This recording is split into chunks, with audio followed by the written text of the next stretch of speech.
ಜನ ಅದಕ್ಕೆ ಬೇರೆ ರೂಪದಲ್ಲಿ ನಮ್ಮ ಕರ್ನಾಟಕದಲ್ಲಿ ಒಂದು ಅಧಿಕಾರಕ್ಕೆ ಬರಲಿ ಅಂತ ನಿಮಗೆ ಕಾಂಗ್ರೆಸ್ಗೆ ಮತ ಹಾಕಿದ್ರೆ ನೀವು ಅದ ಹಾದಿಯಲ್ಲಿ ಹೊರಟಿದ್ದೀರಿ ಅಂತ.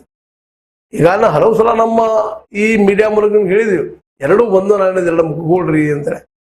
ಕಾಂಗ್ರೆಸ್ ಅಲ್ಲಿ ಬಿಜೆಪಿಯಲ್ಲಿ ಅಥವಾ ಇನ್ನೊಂದು JDS ಅಲ್ಲಿ ಇವ್ರ ಹೆಸರಷ್ಟೇ ಬದಲ ಅದರೊಳಗೆ ಇದ್ದಂತ ಆಡಳಿತ ಮಾಡೋರೆಲ್ಲ ಆಡಳಿತ ವಿಚಾರದ ಜನ ಅವರ.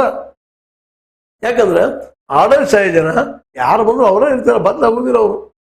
ಇವ್ರು ಬಂದಾಗ ಇವ್ರು ಸಹಾಯ ಮಾಡ್ತಾರ ತಿನ್ನಲಿಕ್ಕೆ, ಅವ್ರು ಬಂದಾಗ ಅವ್ರು ಸಹಾಯ ಮಾಡ್ತಾರ. ಅವ್ರ ಸರ್ಕಾರ ಉಳಿದ ಕಷ್ಟ ಅದ್ರ ಜನಸಾಮಾನ್ಯರಿಗೆ ಎಷ್ಟು ಮಟ್ಟಿಗೆ ಉಪಯೋಗ ಆಗ್ತೈತಿ ಅನ್ನೋದು ಆ ಒಂದು ವಿಷಯ ಜನಸಾಮಾನ್ಯರಿಗೆ ಗೊತ್ತಂತ. ಯಾಕಂದ್ರೆ ಬಡತನವನ್ನು ಎದುರಿಸೋರು ಜನಸಾಮಾನ್ಯರು, ಶ್ರೀಸಾಮಾನ್ಯರು, ಅವ್ರ ದಿನನಿತ್ಯದ ಬದುಕು ಎಷ್ಟು ಕಷ್ಟದ ಅನ್ನೋದು ಅವ್ರಿಗೆ ಗೊತ್ತದ. ಹೀಗಾಗಿ ಈ ಎಲ್ಲ ನೆಲೆಯಲ್ಲಿ ಇವತ್ತ ಸಿದ್ದರಾಮಯ್ಯನವರ ಬೆಲೆ ಏರಿಕೆ ಬಗ್ಗೆ ಒಂದಿಷ್ಟು ದೃಢ ನಿರ್ಧಾರ ತೆಗೆದುಕೊಂಡ ಕಂಟ್ರೋಲ್ ಮಾಡಬೇಕಾಗೈತಿ.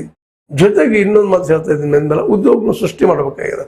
ಎರಡು ಕೆಲಸ ಮಾಡಿದ್ರೆ ಮುಂದಿನ ದಿನಗಳಲ್ಲಿ ಇನ್ನಷ್ಟು ಸಿದ್ದರಾಮಯ್ಯ ಸರ್ಕಾರ ಬಲಿಷ್ಠ ಆಗ್ಬೋದು. ಆದ್ರೆ ಇದ್ರ ಸಂದರ್ಭದಲ್ಲಿ ಇದೊಂದು ಎದ್ದಿದಲ್ಲ, ಈ ಗಾಳಿ ಮಂತ್ರಿ, ಉಪಮುಖ್ಯಮಂತ್ರಿ, ಮುಖ್ಯಮಂತ್ರಿ ಈ ಹಾವಳಿ ಈ ದಾಳಿಯೊಳಗ ಈ ಕಾಂಗ್ರೆಸ್ಸಿನ ಕೆಲವೊಂದು ಸಾಧನೆಗಳು, ಅದರಲ್ಲೂ ಗ್ಯಾರಂಟಿ ಒಳ್ಳೆ ಸಾಧನೆನೂ. ಯಾಕಂದ್ರೆ ಸುಲಭದ ಕೆಲಸ ಅಲ್ಲ, ಗ್ಯಾರಂಟಿ ಎಲ್ಲರಿಗೂ ಕೊಡುವಂಥದ್ದು. ಅಂಥದ್ದು ಈಗ 1 ವರ್ಷ ನಡೆಸ್ಕೊಂಡ್ ಬಂದದ. ಇದು ಮುಂದಿನ 4 ವರ್ಷ ಯಾವ ರೀತಿ ನಡೆಸ್ಕೊಂಡು ಹೋಗ್ತದ, ಅದಕ್ಕೆ ಬ್ಲೂ ಪ್ರಿಂಟ್ ಎಂತ ಅದನ್ನ ಈಗಾಗಲೇ ಮಾಡಿರ್ಬೋದು ಸಿದ್ದರಾಮಯ್ಯ ಅಂತ ತಿಳ್ಕೊಳ್ಳೋಣ. ಆದ್ರೆ ಈಗಿನ ಒಂದು ಡೆವಲಪ್ಮೆಂಟ್ ನೋಡಿದಾಗ, ಆರ್ಥಿಕ ದಿವಾಳಿತನ ನೋಡಿದಾಗ ಇದೆಲ್ಲ ಸಾಧ್ಯನಾ? ಸಿದ್ದರಾಮಯ್ಯವ್ರಿಗೆ ಗ್ಯಾರಂಟಿ ಕೊಟ್ಟ ಬೆಲೆ ನಿಯಂತ್ರಣ ಮಾಡೋದು ಸಾಧ್ಯತೆ ಏನಂತ. ಅದಕ್ಕೆ ನಾವು ಇವತ್ತು ಮತ್ತೆ ಮರಳಿ ಕೇಳುವಂಥದ್ದು, ನಿಮಗ ಇದು ಗ್ಯಾರಂಟಿ ಕೊಟ್ಟ ಅಭಿವೃದ್ಧಿ ಮಾಡ್ಲಿಕ್ಕೆ ಸಾಧ್ಯ ಇಲ್ಲ ಅಂತಂದ್ರೆ ಈ ವಿಷಯವನ್ನ ಯಾಕೆ ದೊಡ್ಡದು ಮಾಡ್ರಿ? ನೀವು ಹೇಳ್ಬೋದು ಇವತ್ತಿಲ್ಲ ಮೋದಿಯವರ ಘನ ವ್ಯಕ್ತಿತ್ವವನ್ನು ಸರಿಸೋದು ಕಷ್ಟ ಇತ್ತು, ಅದನ್ನು ನಾವು ಹೇಳಿದ್ವಿ ಹಾಗೆ ಅಂತೇಳಿ.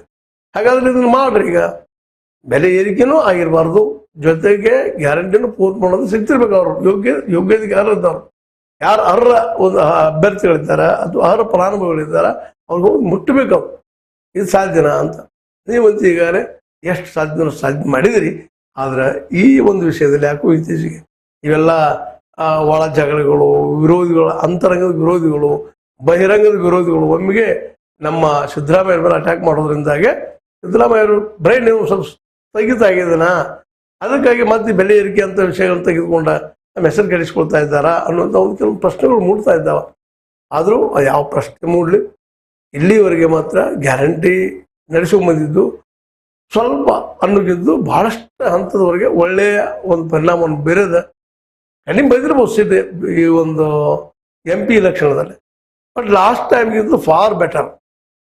ಆಗ ಒಬ್ಬರೇ ಬಂದಿದ್ರು, ಇವತ್ತು 9 ಜನ ಸಿಂಗಲ್ ಡಿಜಿಟ್ ಇರಲಿ ಆ ಪ್ರಶ್ನೆ ಬೇರೆ, 9 ಜನ MP ಇವತ್ತ ಕೇಂದ್ರದಲ್ಲಿ ಪ್ರಶ್ನೆ ಮಾಡೋದಕ್ಕೆ ಹೋಗಿ ಕುಳಿತಿದ್ದಾರೆ ಅನ್ನೋದು ಅಷ್ಟ ಸತ್ಯದ.